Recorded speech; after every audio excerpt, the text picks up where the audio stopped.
Folks, do you know that feeling where someone's trying to sell you something, but you're not in the mood to be sold to?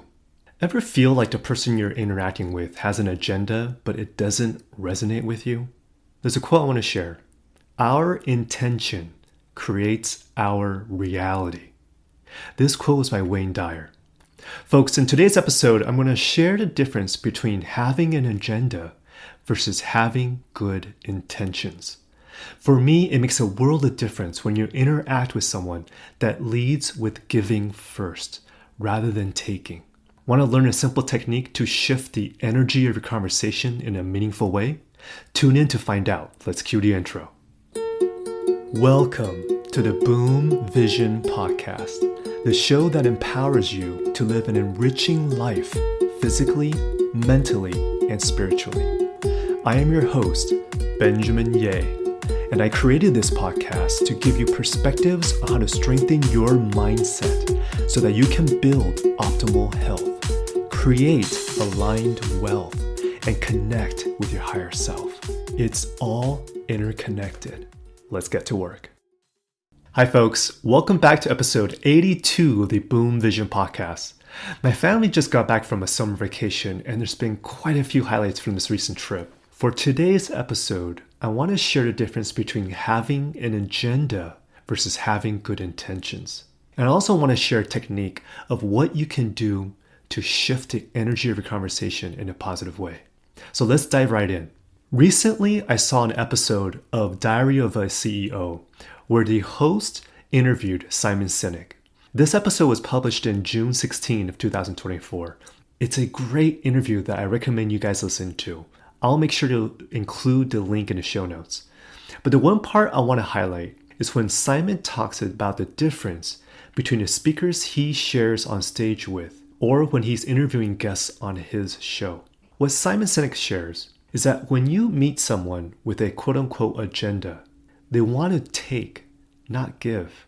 What he says is that agenda is a taking mentality. Now, I couldn't agree more. On my recent trip, there's an experience I want to highlight that shares this concept. The first story is that our whole family took a trip to the southern part of Taiwan called Kenting. And where we were staying was at this beach resort. And in one of the days, our family wanted to take a day to just explore the town, the different nearby attractions. And so when we asked the concierge if we can book a driver for us, we were just expecting someone to just drive around for us for just a couple hours. And I remember vividly that when a driver arrived at the hotel and when we met him in the front lobby, the first thing he did was look directly in my eye and gave me a really good handshake. Now, for some reason, just in that instant, I felt something. I remember I think this is going to be a pretty good trip.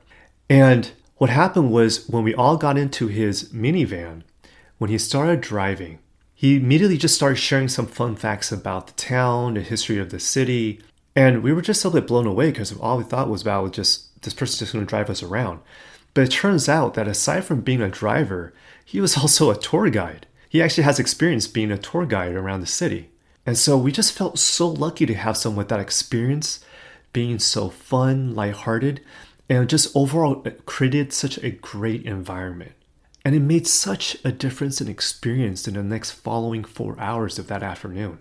And any time where he wanted to make recommendations and making a pit stop on, hey, you should try this dessert because right now it's just really hot. Or if you guys really want to try the local fresh mangoes, they're really unique with this distinct flavor. Any recommendations that he made, we're totally game for.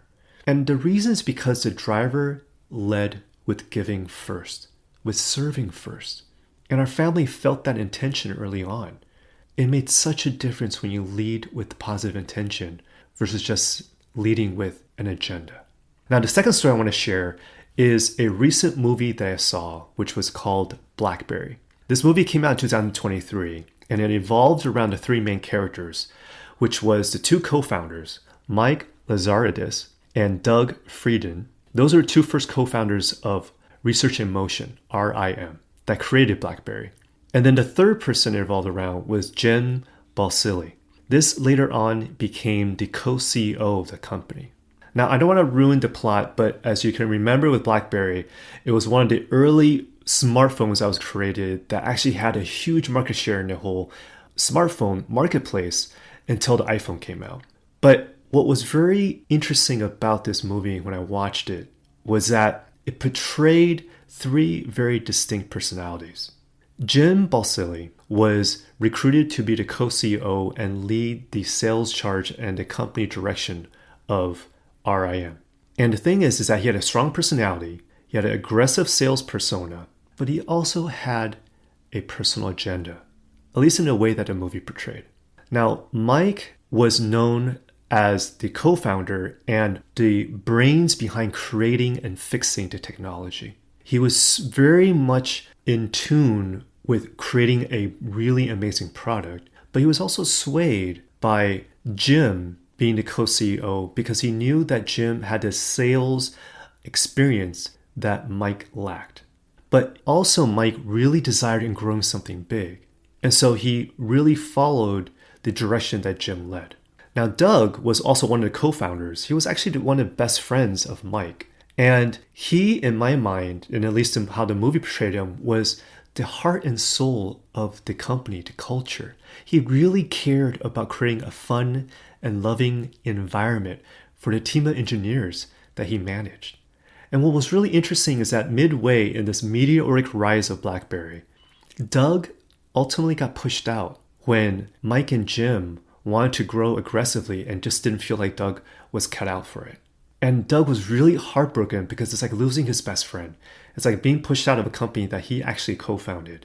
But what was really interesting is that in hindsight, when you look at what all the events have transpired in the rise and fall of BlackBerry, is that the timing of Doug being pushed out actually led him to be a very wealthy person, more so than even Mike and Jim combined, when all things said and done.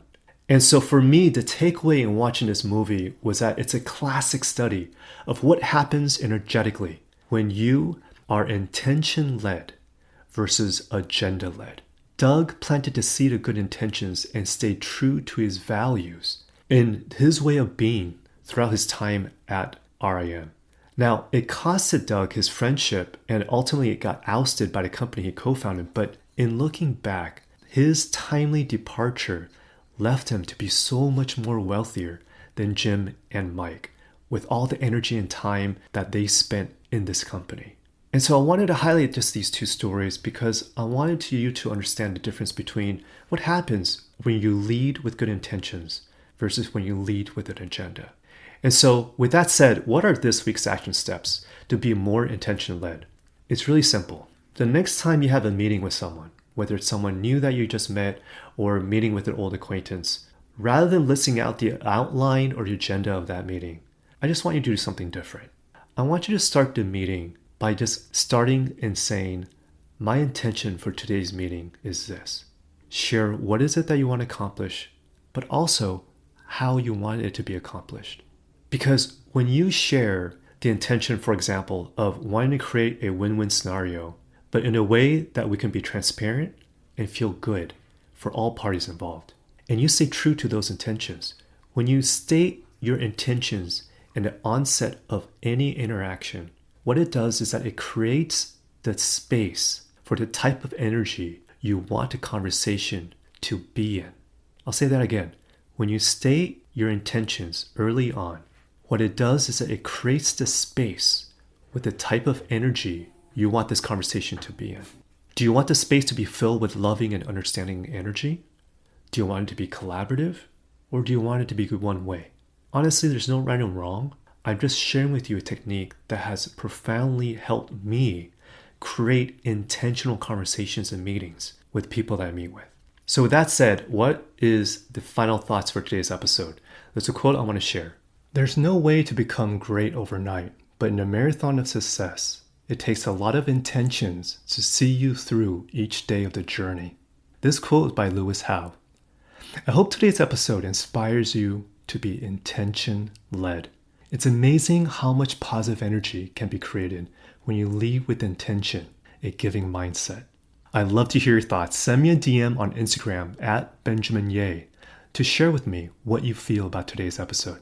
If you enjoyed today's episode, I encourage you to rate and review the show on Apple Podcasts so that others can find this resource to help them start thriving in life. Until next time, folks, be kind to yourself. Be in the light. Be you.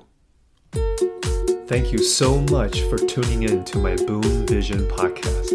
If you'd like to find out more about me and this podcast, head over to benjaminyeh.com. That's spelled BenjaminYeh.com. If you haven't already, click subscribe, and I'll catch you next time.